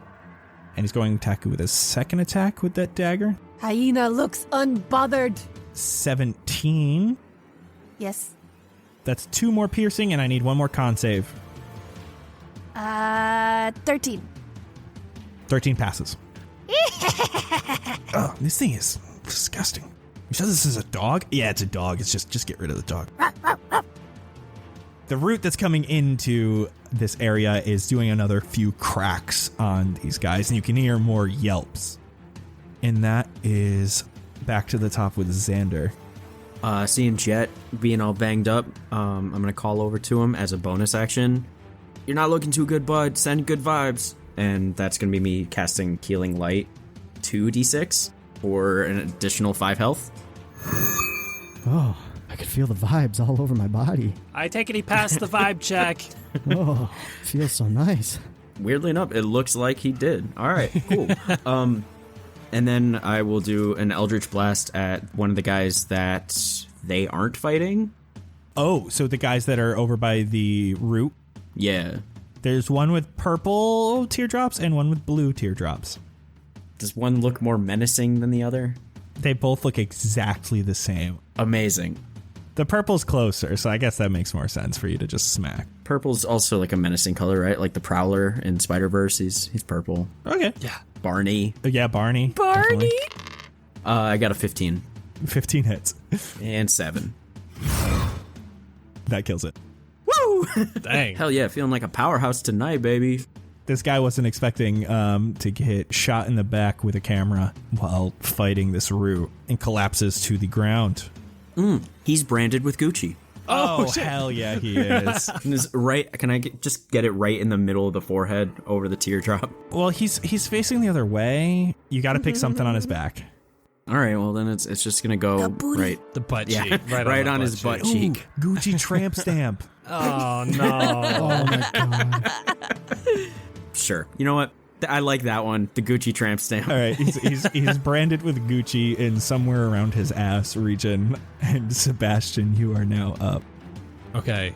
Before I aim in on the last guy hitting the root, I'm going to use my last Bardic Inspiration slot on Jett.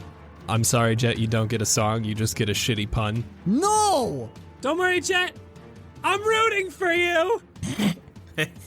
What the one guy that hates puns the most? That's why. That's so good. And then, so here is something. When I got Dissonant Whispers, I really wanted to try this. So I don't know how you would like to roll for this, if at all. So Dissonant Whispers is you whisper a discordant melody that only one creature of your choice within range can hear, racking it with terrible pain. I kind of just want to dig deep into this dude's trauma and see if it's possible. I just want to angrily whisper into this guy's head, and I don't know if this is going to work. She'd be alive if it weren't for you. And see if that hits a string, you know? Okay, what kind of save is Dissonant Whispers?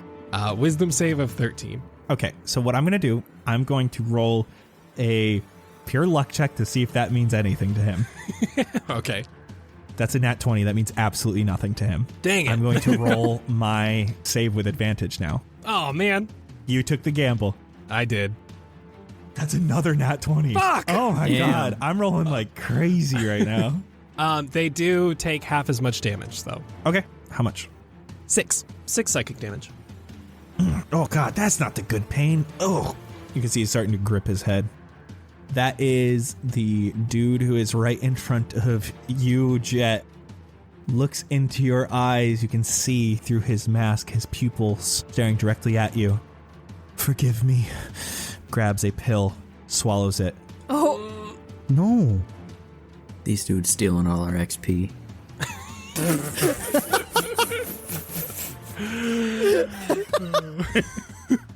Blueberry, your turn. I want to rifle through the guy nearest and see if I can find the source of these berries, if he's got some of these berries on him. What do you mean berries? Like the little pill things they've been taking? Yeah, the pills. So, how do you want to do this? The dude who's still in front of you is actively attacking you, and then there's also the body on the ground, which didn't take a pill. The one that is still up. Wait, is the other guy on the ground dead or just passed out, like knocked out? So, the two on the ground are now dead, because one took the cyanide pill, Jett murdered the other one. Okay, I would like to find this guy's source of pills. Okay. Give me investigation to see even if you know where this will be. 17? You can see that he has some sort of pouch that is inside the wrist of it's not exactly a robe, but of the sleeve. If I still have a move, I'd like to bite that pouch and steal it. Ooh, that's dangerous. Okay, give me an attack roll. Inspiration! It's not gonna help, but... Okay, wait, how much is the inspiration? What die? D6 right now. 8. So, Blueberry. Yeah. Do you remember last session when you got a nat 1? Oh, no. No. You saved it, you son of a bitch. You're able to bite this bag out of his wrist, but the capsule breaks open in your mouth. Oh, no. That's 24 poison damage. Holy Oh shit! my god. Okay. Was that the only one in there? Can I tell? Yes, there was only one. Okay, I am pleased. Are you? Yeah. Are you not dead? No, hyena's looking okay. Oh, fucking moon druid. What? There's no way. Oh my god. Hyena looks dizzy and wobbly, but okay. First of all, bullshit. What the hell? 45 HP, baby. Dude, no. Oh my god. Oh my god. That's like the ruiner to a big moment, right? Man, I love getting to use the stored nat ones. And when you made a move like you're trying to bite at a cyanide pill, I'm going to cash in on that. But damn. Holy shit. You were just like, okay, cool. So. Yes, next, go. She's like, oh, I'm not upset at that at all. No, it's nothing. Oh my god. Blueberry, are you okay? Oh. Okay. What's near me? What's going on? The dude in front of Blueberry, who no longer has a pill in his little pouch, is right in front of you. And then there's also the one dude by the root in the back. Okay, I am going to try to do some non-lethal damage to him. The dude in front of you? Yes. 15. 15 hits. All right. Big money, no whammies, please. 7. Okay. 7 damage.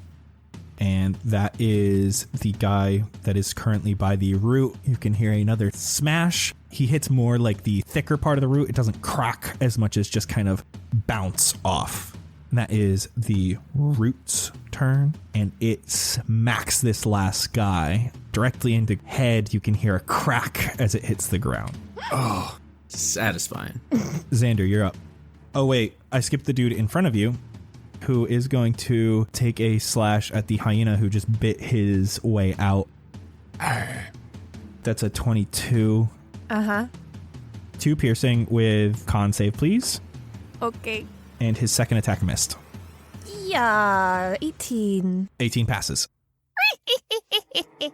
Sorry, Xander. Now it is your turn.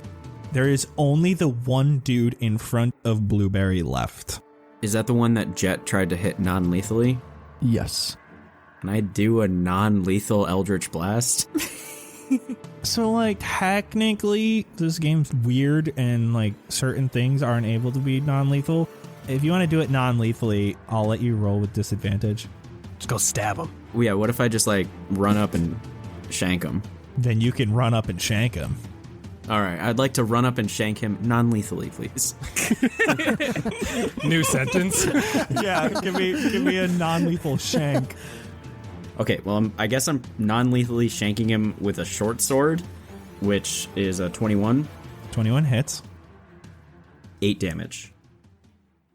Xander, they're yours. Oh.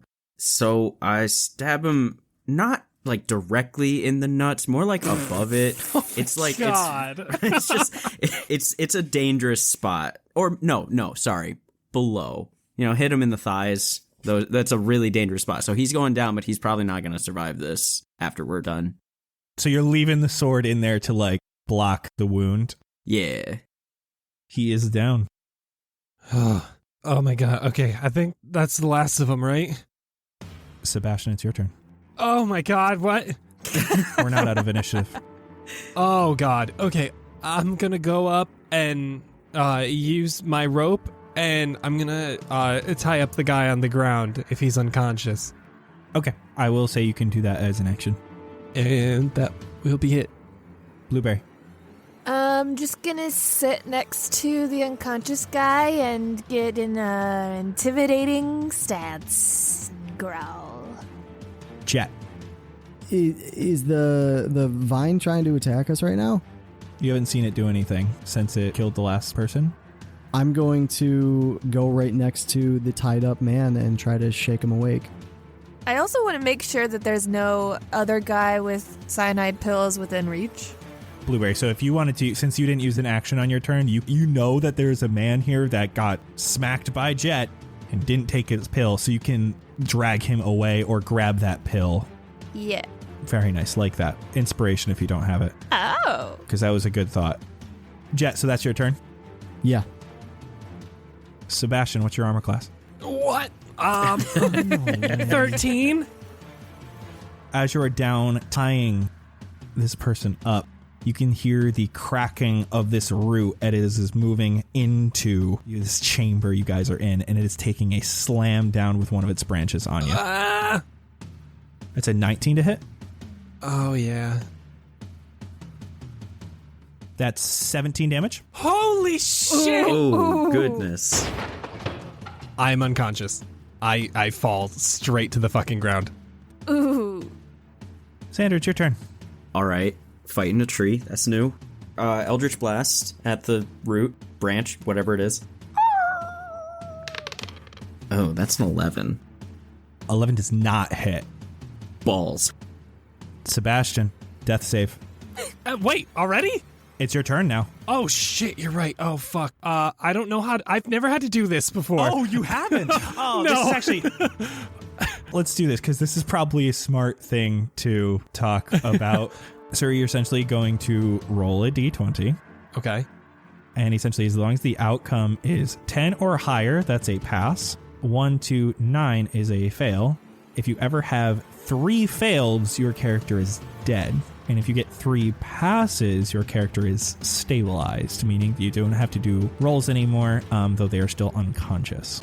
Other things, if you ever roll a 1, that counts as 2 death saving fails. And if you roll a 20, you are immediately stabilized. And if you take damage at any point, that counts as a failure. I am going to use my inspiration from earlier. Oh, 17. Okay. All right, that's 1 pass. Blueberry, you're up. I immediately drop hyena form and run. Well, first I run because hyena's fast, and then drop form and cure wounds to Sebastian. Yeah, that is 10 HP. Oh my god. Thank you. Don't do that again. Sebastian, you are conscious once again. Blueberry, is that all you're doing on your turn? Yeah. Jett, you're up. So here's a question for you. Can I possibly hand my shield to somebody by chance? I would allow you to drop it and allow them to pick it up on the next turn, unless you wanted to use your full action to do so. But also, if they're going to try to use it, they need to be proficient in shields. I'm guessing that Sebastian is not proficient in that. Most likely not. Does it say it in your armor? Nope. Nope. Okay, never mind. Scrap my plans. Seeing my little Sebastian getting real messed up, I'm going to get really pissed off and throw my shield down and start charging at that vine root thing, nature, and two-handed swing at the nature. Okay. Ooh, that is, what's 19? 24. 24 hits. Oh, 11 damage. Jett, as you hit this thing with your hammer, you're able to hit a really thick root, and your hammer just kind of bounces off of it. It doesn't feel like it did as much as you kind of hoped it would. No way. Damn. What's your armor class, Jett? Now, without the shield, what does that bring me down to, I think? So that'd be 16. Okay, I got a 15. So you are able to nimbly dodge out of the way of this large root coming down. And we're back to the top with Xander. Round 2. Okay, that's a dirty 20 to hit. Definitely hits. We do 8 damage to the root. Root seems to, it recoils a little bit. And it is Sebastian's turn. And Sebastian, as you are waking up, coming to, Jett is right next to you. A shield is somehow covering your feet as it has been dropped to the ground. And there's this large root directly next to you attacking at Jett. This is a long shot, but I'm gonna stand up and I want to walk towards the root with my hands up and I want to cast message to it. You can tell me if that's possible. That's what I would like to do. You attempt to do so, and you feel a connection. We mean no harm. We were sent by Yesora. She's trying to help Acrosia, and she sent us down here to rid you of whatever is ailing you. We are not with the plague. We are here to help.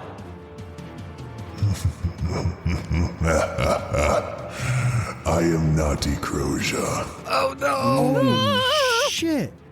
Blueberry, your turn. I'm gonna thorn whip the vine. Okay. You're going to thorn whip the root that's coming in? Very regrettably. She doesn't want to do it because she still thinks this is a Acrosia. That's a 16. 16 hits. 2. Uh-huh. Thorn whip is technically piercing damage, but they would technically count as magical piercing, right? Yeah. And Jett, my boy, it is your turn. Being a little upset that I didn't do as much damage as I did before, I'm going to again recoil and do the same exact thing. All right, give me attack. 18. 18 hits. 6. Jett, it's yours. It's doing the pseudo-wudo dance. Oh my god. What? Pseudo-wudo. Pokemon. You know how it goes back and forth? Wiggle, Wiggle, wiggle, wiggle, wiggle, wiggle. wiggle. No, I don't know how it does whatever. It wiggles. Okay, I want to hit it to a point, like I want to hit it at its side where it is now laying on the ground like it can't move. And then I'm going to bring my hammer above my head and bring it right down on top of it and try to squish it. You're able to knock it down to the ground, find a nice spot that is brittle with rot, and bring your hammer down, cracking into this thing as it shatters, and the rest of the vine recoils back outside. Oh, I kind of lunge for it sadly. No! Why did we have to do that? Blueberry, it wasn't a Acrosia. I heard it in my head. What? I tried to plead with it, and it sounded very, very angry and told me it wasn't a Acrosia. What do you mean plead with it? We didn't hear you talk at all. I just walked forward, and I don't know. I was thinking it, and I guess I don't know if it could read my thoughts or what, but I was just saying that we didn't mean any harm, and all I heard back was this angry, deep, scary voice that said I'm not a Acrosia. Did it seem like the root or vine or whatever this was extending from the tree itself? Could we tell the source of it? Seeing it and seeing the similar rot that you have seen through all of these roots, it seemed like an extremely rotted root of Ecrosia. Oh, so it's like he was possessed by the rot. Yeah. Oh, gosh. Wait, so why were these guys fighting the rot? I thought they made the rot. I don't know. I'm just passing along what I know. I want to search all these bodies and then let's talk to this one guy that we have left. I can't believe you guys killed all these people. Excuse you, hyena lady. Sorry. You're the one chomping at some legs. I didn't kill anyone. I'm not a murderer. Who did kill everyone? I think that was me. Xander and Jett both killed a lot this I'm time. just trying to make some peace. Like, was this the first time you've killed a human being? Who can say?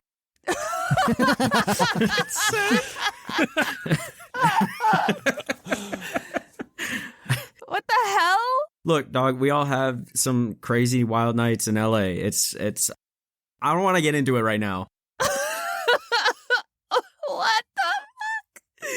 Blueberry, you said you're going to be going around looking through the bodies. Yeah.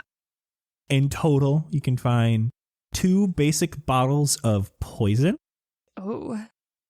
180 silver or 18 gold total, a set of tools a thief would use. Some of these people did not use their pills, and there are 4 left. And I can give you the stat block for those. I'm writing this all down. We'll divvy it up later. As you go over to where the magic-y boy was, you see that a stake has been shoved into the bark of Ecrosia where he was standing. And this is where the rot is pure black. Oh, I want to pull it out. You're able to get a good grip on it. It is deep in Ecrosia, but it takes you a good second, but you're able to retch it out. And throw it. One other thing you find is this witch had a rather nice necklace. Damn, he got some ice. That's all right. Do you have any idea what kind of amulet this is? Gold. It's got a collar on it. Like it looks like an engraving of a collar with spikes. Oh, Like, they're jackets, right? okay. Why does it have spikes on it? Can it open? I don't know. I feel like we should give this to Yesora and have her figure it out. Good call. Good call. Is it like a pocket watch kind of deal? I don't know. Let's deal with this unconscious guy. You're right. Blueberry, you also find a note on the witch. Oh? What is this? What's it say? It is time. The connection is weak. The disease must spread. Infect the tree which remains. Kill the one who speaks. All will be ash. Make way for the temple. What the hell? Who writes like that? That's a weird sentence structure. It sounds like just like a battle plan. At the bottom of this note are 3 teardrops in the shape of a triangle. The temple was from Narina's story. Talona was the one who wanted the temple. And she was the goddess of disease. I'm assuming these guys are working for her. Yeah, makes sense. I just don't know why they were fighting their own rot. Maybe it's uncontrolled. Let's talk to this guy and find out. I'm gonna pose menacingly with my staff. I'll hold my crossbow up to him, but I don't know if I want to deal with it. And I'll slap him awake. Oh God. Yeah, that's a little too much of the pain. Oh. I did not prepare any questions for this man. I hope someone else knows what to ask. Blueberry, can I have that note? Yeah, here. I'm gonna grab him by his shirt by the chest and put the note in his face. What is this? A note from the mother, Who is the mother? Talona. I knew it. Oh shit. What do you get out of this? Salvation. What is your end goal? Death. Well, I can pull that sword right out of your legs. You'll get there. Please. Why were you fighting the rotten root? Cannot always control what is dying. So why didn't you just run away? We needed to make sure the disease spread. But if you fought the root, then you would end the rot. Oh no. We were still spreading the rot. We just needed time. Is the stake being out of the root, is that the only thing that was causing it to spread? The stake and its wielder. I just hope it got there in time. Well, I sure don't. I want to pull out the masks out of my bag. Do you all wear these? Yes. What do these markings mean? Talona. We bear her sigil. I'd like to go now. Okay, hold up. Where can we find Talona? If only I knew. Damn. Who's the one who speaks? Yesora, Hopefully she is no more. where did you come from? Again, I'd like to go. Alright, then I'm going to pull out the sword and real quick be like, good looks, bro. Hope you make it. And cast Healing Light on him. Oh, shit. My god. It gives him 1 health. So hopefully that heals the leg wounds. Yeah, you can at least heal up that wound so it is patched a little bit. Oh no. Oh no. Yeah, sorry, bro. We're not going to let you go that easy. You should have told us where you were from. Tell us a secret. Make way for the temple. The new temple will be created on the ashes of the grove. What? The temple now is in the courtyard that is forever green. Interesting. He's of no help, and we need to get back up to Yesora. Almost Sebastian. Let's leave him tied up here. Yeah, he's not going to go anywhere. Can I examine the rot and see if I can tell if it's stopped spreading? It definitely seems like it has stopped spreading. This stake, when you pulled it out, seemed to have like a magical essence still in it from this witch. Yeah, I want to grab that stake and bring it with us. Okay, bye, dude. Make better choices. Have fun. You can see he's wiggling on the floor. You said you liked the pain. Bye. Peace out, bro. Thanks for nothing. Returning back towards the center of the tree, you're able to avoid the dead bodies that are around you and make your way up the slanting route back into the center of Acrosia. As you are returning to the center, Yesora floats slowly down from the center, holding the seed in a specifically made sling that fits it tightly around her back. She turns to look at you with wide eyes. This is the first time you've seen her eyes open, and you can see that her eyes burn a bright crimson. Whoa. And for today, that's a wrap. Oh, shit. Interesting. Why are they red? That's spooky. Oh, dear. I hope they're supposed to be red. Thank you so much for dropping into the cast party. Do you want to support the show and receive a bunch of awesome exclusive content, perks, rewards, and discounts? Join the cast and crew over on Patreon at patreon.com/castparty. Being a Cast Party patron gets you some insane exclusive content like the After Party. Releasing on January 1st, the cast and crew did their first ever one-shot created by someone other than me, the director. We reached out to an incredibly talented creator over on Fiverr and had them create a one-shot for us to run. The cast went into this session knowing nothing about the creation and had a ridiculously hilarious blast running through it. You'll also get all of our other The After Party episodes, as well as behind the scenes, where we chat about everything that happens in the new episodes.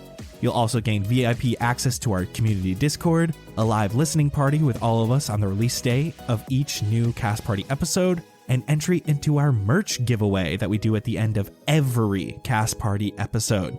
Speaking of, this episode's merch giveaway winner is Cato DeVille. We'll be reaching out to you to send you some free awesome Cast Party merch. You want to snag some of your own? You can check out our merch store over at cast-party.myshopify.com. Grab some for yourself, and you might even look better than Xander walking around the streets of Fendrea. Links for everything will be down in the description below. Thank you all so much for listening, and we can't wait for you to join us in 2 weeks for the next episode of Cast Party. Bye. Bye. Bye. Bye.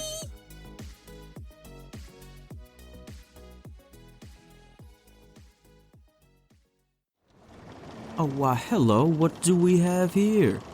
Oh, damn, I've never actually seen a wanted poster before.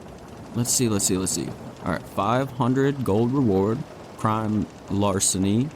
He's a firebolt druid. No idea what the hell that is. Damn, gotta keep an eye out for this hidden garden dude. Might be my big payday.